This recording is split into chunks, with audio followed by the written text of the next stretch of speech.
In this video, we're going to turn this 3D model into this real part. We're going to break this video up into 7 different sections. 4 of those will be setup and 3 of them will be programming.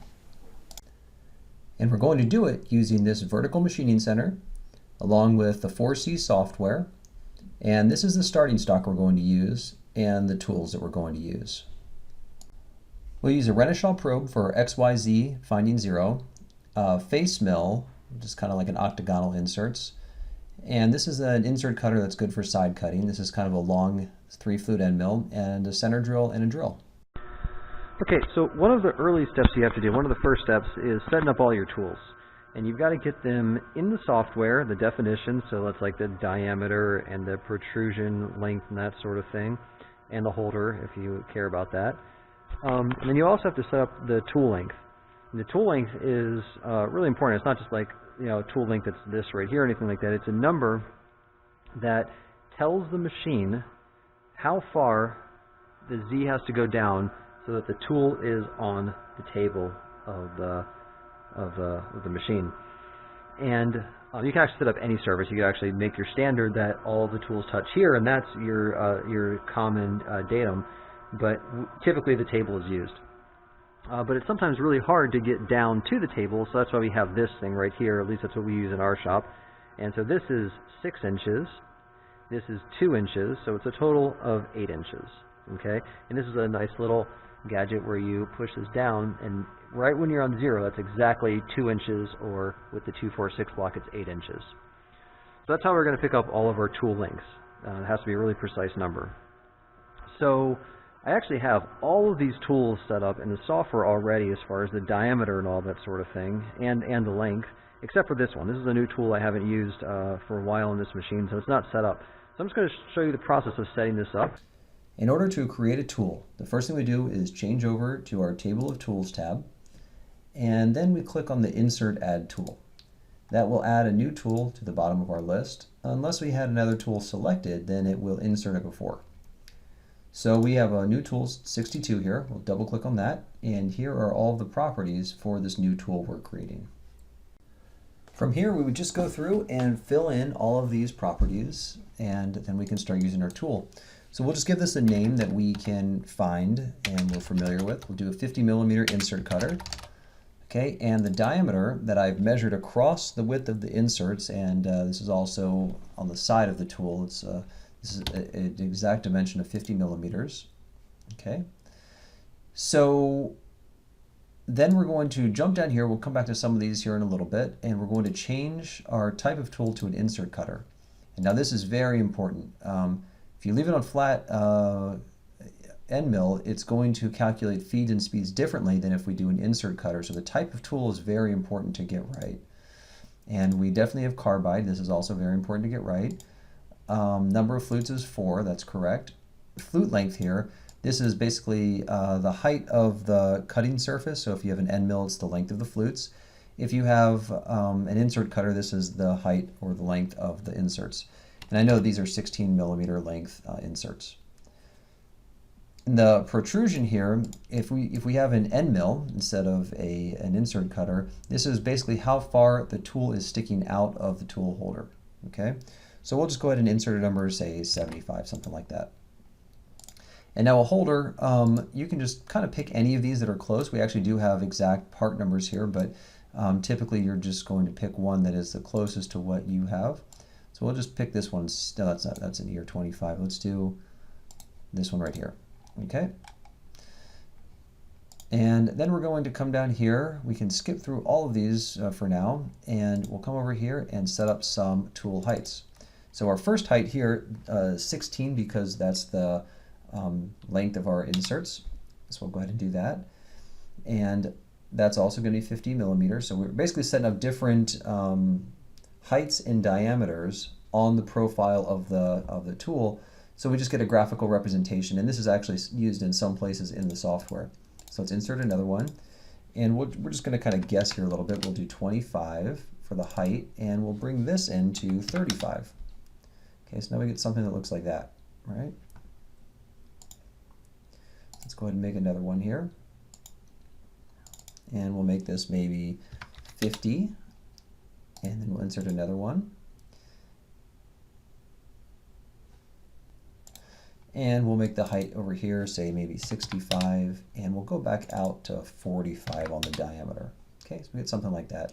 Now the reason the tool holder is not showing up is because our protrusion exceeds the highest dimension on our profile. So if we just going to insert one more here and just tell it we're 85. So now it's going to show the entire profile of the tool. What we're going to get here is the length, the tool length, and I'll show that process. I want to make sure that we don't have any chips underneath here or anything, because if we do, you know, our height's not going to be right. This is kind of dirty here. I'm going to clean this off a little bit. Okay, let's go ahead and put our tool in.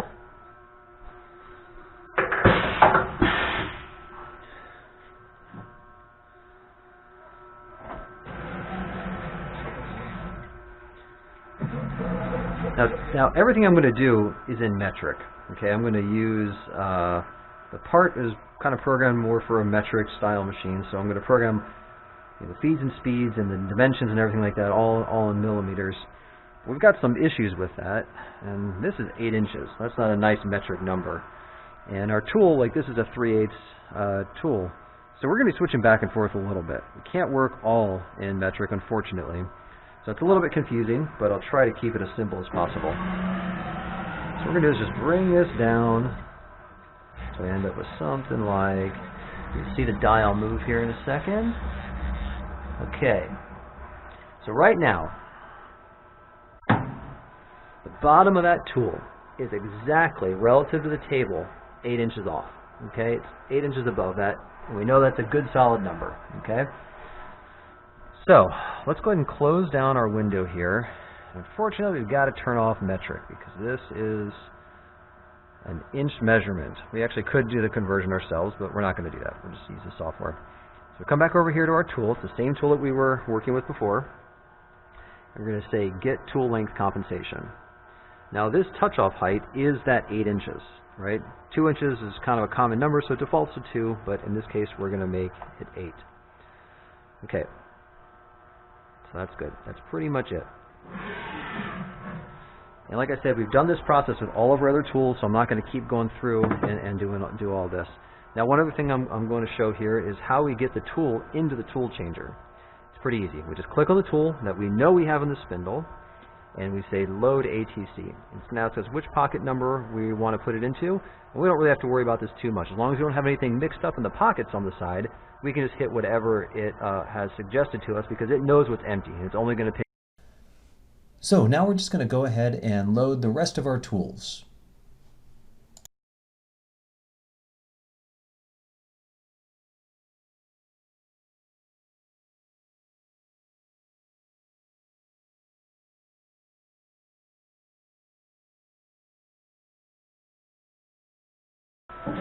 So what I like to do pretty much always, a lot of people when they're you know, going to make something, they like to pick up the top of their workpiece as their 0, and that's okay in some cases.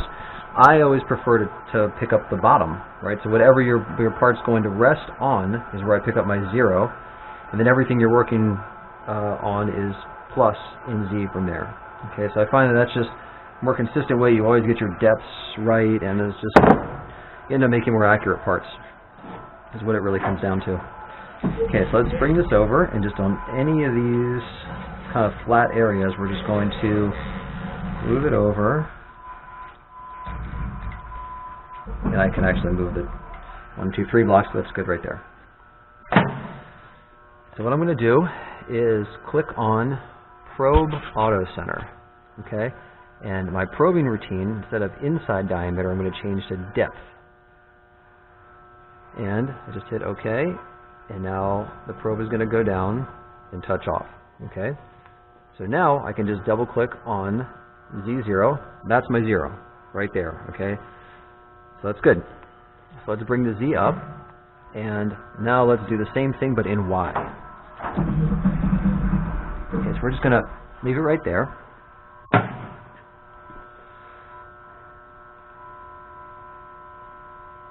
And I'm going to say Probe Auto Center, and now I'm going to say Probe and Edge. Okay, And the way we tell it which, so an edge is basically just going to, just like the depth probing, except now it's going to go any direction in the X and Z plane, okay? And the way you tell it which direction to go in is with the tool or center tool touch off angle, okay? So if I do 0 degrees, that's just going to go straight in the 3 o'clock direction until it touches the wall. It's going to stop there. If I do 90, it should go away from me. It might come towards, I think it's going to go away now. Let's go ahead and do that. Oh, and then also, once it gets done and it touches off there, it then has to move the probe, the center of the probe, in line with that edge that it finds. So it's got to move Z up. The amount that it moves Z up is 25 millimeters, which we should be fine. You know, we have plenty of room there. So we hit OK there. Okay, so it touched off. Now it's going to move Z up, 25 millimeters, and now it's centered with that. Okay, so that's good. So now I can just, again, zero out our Y. X is a little bit different because we don't really have anything precise or going on. We can just always move the part back and forth. So we're just going to take this and just kind of put it up there and just move our X over and just eyeball it. And you'll see how we're going to get this precise. This is not precise. We're just getting it close. Okay. So I just lined it up with that edge right there, and we're going to 0 X. Okay. Good enough. We haven't told it anything about what we're going to start with. So there's a couple ways to do that. One is you can just start cutting, and the machine doesn't really know where your starting material is, but it's always useful to tell it where the starting material is so the toolpaths kind of know where it's safe to wrap it and that sort of thing. So we're going to come over here and do a little bit more work in our CAD. This is the last thing we're going to do, and once we're done with this, we're going to move over and start to actually cut. Get an exact measurement here. Okay, so this is 204. Okay, that's not exact, just close enough. 204. Let's go ahead and put that number in before we forget.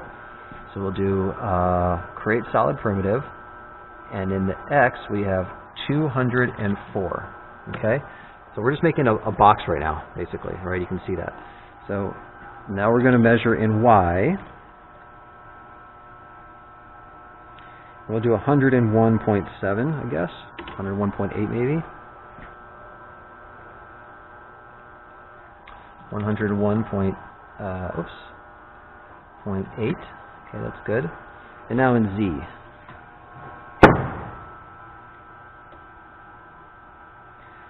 $63.6.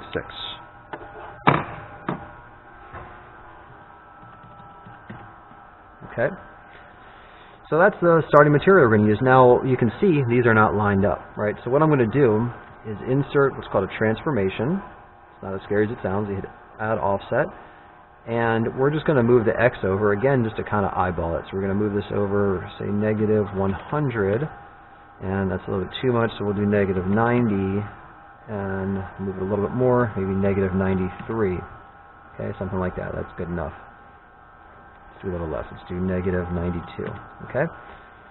And in Y, I think luckily in Y we can do -101.8 divided by 2. I think we're going to be centered there. Yep, exactly. And then Z, we can do the same thing. We'll do 63.6 divided by 2. And that's going to be a negative number, so we want to move it down.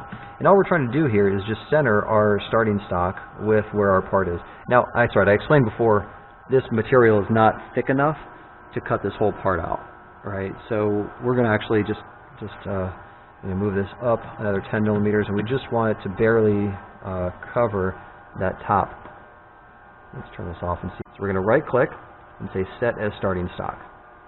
And we can turn this off from our main program and turn on our starting stock up here, and now you can see that's our material, and that looks good. Okay, so now we're going to come over here to our toolpath list, and we're going to talk about organizing a little bit. So the first operation, we're just going to put the part in like that, and we're going to work on this one face. And honestly, it's probably all we're going to do for this this demo here. But if this was a real part, which it is not, we would have to work on all 6 sides of this at some point. So we have to tell it, for every toolpath that we're using, we're going to create, we have to tell it which orientation, how our part is oriented in the machine. Okay? It's pretty obvious, right? If we don't tell it that, it has no idea how it's going to cut. So, the first operation here is the top is facing up. That's the easiest orientation, no problem. So let's tell it that. The way I like to do that is by inserting a machine setup folder. Now that makes sense, right? It's one setup right here. As soon as we take that part out and we rotate the part to a different orientation, that's now a different setup. Okay? Still the same vise and everything like that, but we consider it to be a different setup. Okay? Now in this setup, we have a few things. We have a world coordinate system, which is basically telling it where your XYZ origin is for your 0 and the orientation that the material is in the machine in. And then we also have a list of toolpaths underneath that machine setup. So let's go ahead and tell it where in here our origin is. So now we know that we picked up the bottom of the starting stock. So I have to make sure that our stock workpiece is turned on, and we're going to pick up this corner right here. That's where we picked up our 0, right? Our 0 we picked up on the top of the 1, 2, 3 block, which is the same thing as the bottom of our starting stock, in this face right here, which is the same as our side of our starting stock. And that's what that corner is right there. We haven't done X yet, but we're going to. X, and we're just going to touch off right here, and that's going to be that. Okay? That looks good. And now you can see the Z orientation is facing up, X is facing that way, and Y is facing that way. Okay, so that's good. Now we're going to insert some toolpaths. The first toolpath we're going to do is one that's going to help us get the part back into the machine a little bit faster if we ever have to take it out and put it back in. And the way we do that is with what's called a pin stop.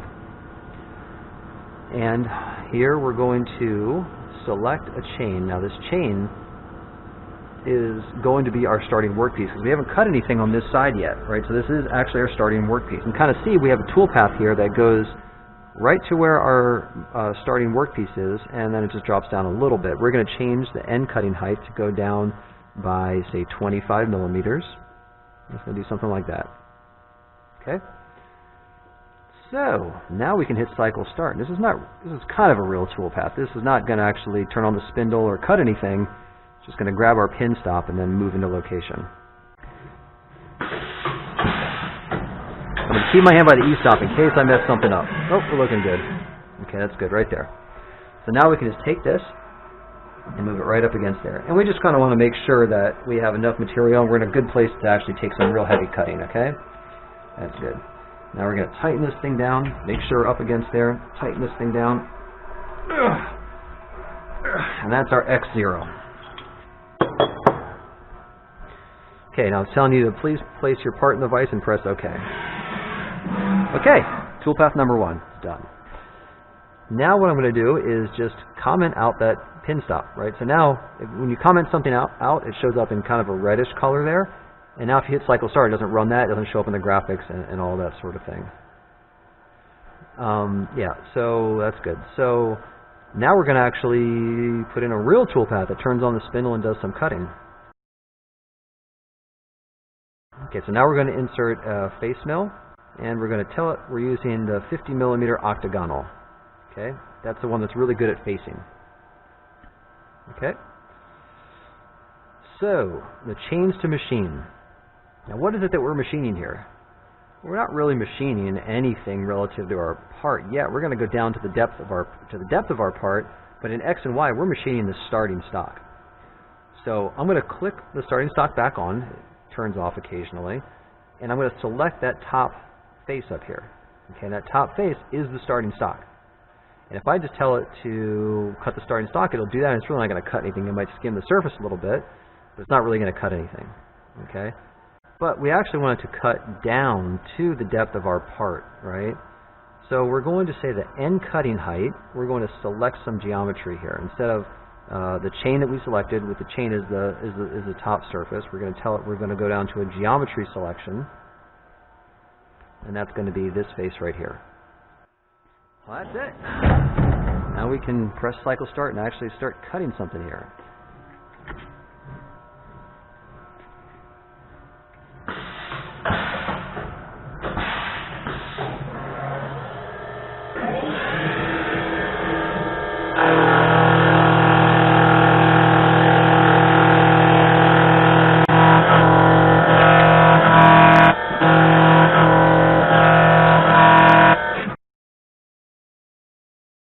I'm going to insert a slightly more complicated instruction called a pocket. Okay, and for that I'm going to select that same insert cutter and set some values in here. The max XY step out, I'm going to make this say 25. No, actually we're going to do more like 5 millimeters, say. And the step down, we're going to do roughly the insert height, which is about, I think it's 16, so I'm going to change it to just 15. Yeah, the flute length or the insert height is 16 millimeters, so I'm going to make it just 15, a little bit short of that. And let's see what happens here. I'm just going to select this face. So what I'm going to do now is tell it what chain we're going to machine. We can also just select a face for the chain. That's this guy right here. And then we have this option right here to overcut open areas. Okay. So what this means is if I have this on, say 25, so half of the tool width, and I compile that, and now see it's going to start off of the material and work its way on, and it only does that on the open sides. Okay, so there's 3 open sides, 1, 2, 3, and this side over here, it clearly can't cut over here because that would cut into our good material, the solid. So that's what overcut means. Now there's one slight issue with that, is it doesn't take into consideration the starting stock. So we're going to want to change the 25 overcut to maybe something like 30. And you'll see it's going to overcut a little bit more, right? Okay, that's good. Let's do a toolpath simulation, just see where it's going to start. Make sure it's going to, oops, we have a really big lead in there. Our lead in distance is 1200 millimeters, that's not good. Let's do, say, 10 millimeters, that should be fine. Oops, recompile that. Okay, so we can do a toolpath simulation here, and let's see what we get. So it's going to, come in off of the parts. We're safe there, and it's going to probably just kind of skim the starting stock at the top up there, and just work its way around. And let's see where it's going to start cutting here. So this first pass around isn't really going to cut. It's going to cut a little bit. It looks like it's going to cut into it just slightly, which is fine. Okay, so let's see what this does. Let's go ahead and give this a shot here.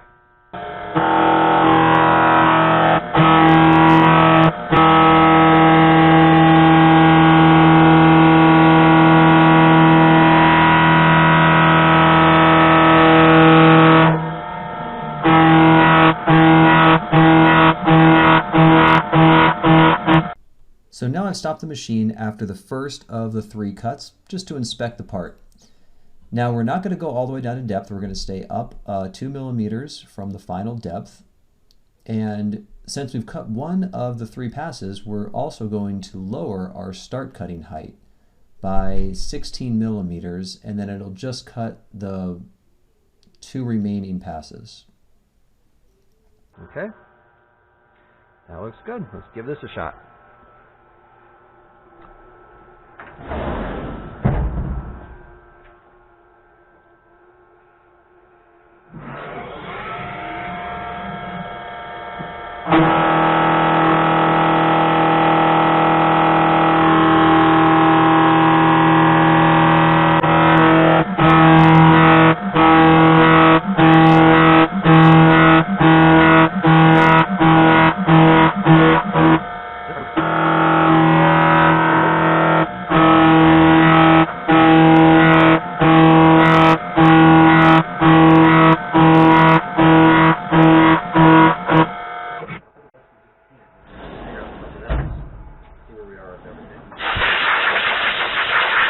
So if you remember, I had entered in a +2 millimeters for our end cutting depth, and that's because we are really close to hitting our vise here. We're within like 1/10 of a millimeter or something like that. But clearance is clearance, and it looks like it's going to make it. So I'm just going to go ahead and go all the way down to depth and cut that last little bit, just that skim cut again.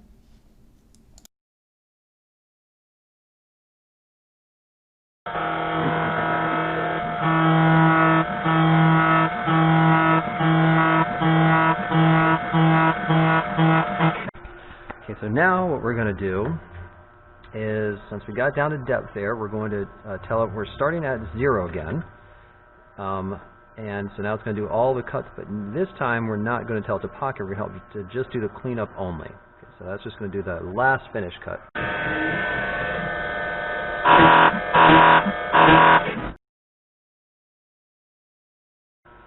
So let's insert another pocket, and this time we're going to use that 3/8 finishing tool.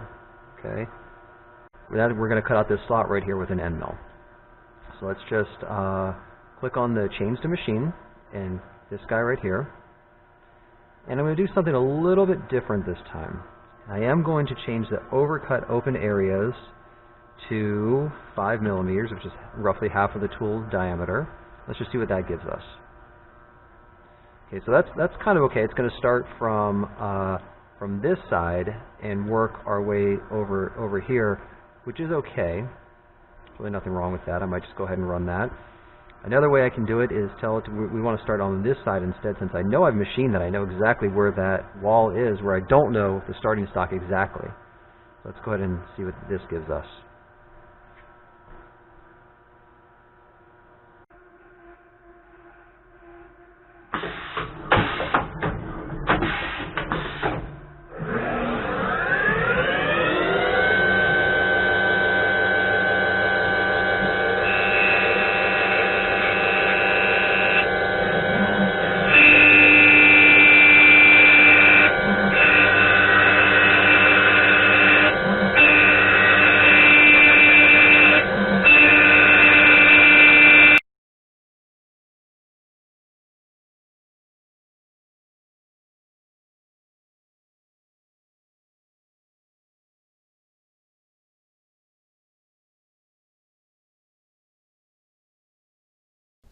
So I attempted to do some center drilling and ended up breaking my drill.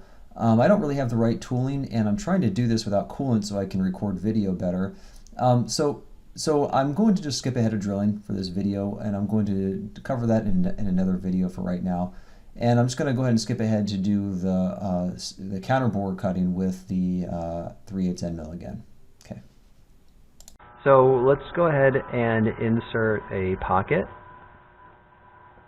And we're going to use that same 3/8 tool. This guy right here. Okay. And we're going to select this face, and this face. And compile that. Let's see what that gives us. Okay, cool. So it's going to start from this face that we've already cut from, which is good, and it's just going to feed down and cut the whole thing out. Don't know how this is going to do without coolant either, because depth cutting is really tough on end mills. So I'm going to change the ramp angle from 5 degrees to 2 degrees, right? So if I zoom in, you can see that I change this right here from a 2 to a 5. Oops, from a 2 to a 5, we get a much steeper. That's 5 degree step down. So we're going to change it to 2 degrees, and that should probably work okay. Let's do this. Let's run a quick simulation and make sure that the end mill is going to work and our holder's not going to cut anywhere. Okay, so look at that. So when I go down to here, we can see our tool's not long enough. Right? We can see that we're going to hit there. So I'm not even going to try to cut that particular one. Right? If I go all the way down, we're just going to crash very badly. So this one's going to be fine. These two on the end are going to be just fine. So let's go ahead and cut those two. Okay. Should be okay with that. Let's do one more thing. Let's just go ahead and cut this. So what we can do, if we don't want to cut this one, we can just come over here and make sure we have that one selected. So there's the three chains that we added are right here, 1, 2, 3. So we're just going to click on that one and comment it out. So now we only have the 2 that we actually want to cut that are in the software right now. Okay, so let's go ahead and cut that.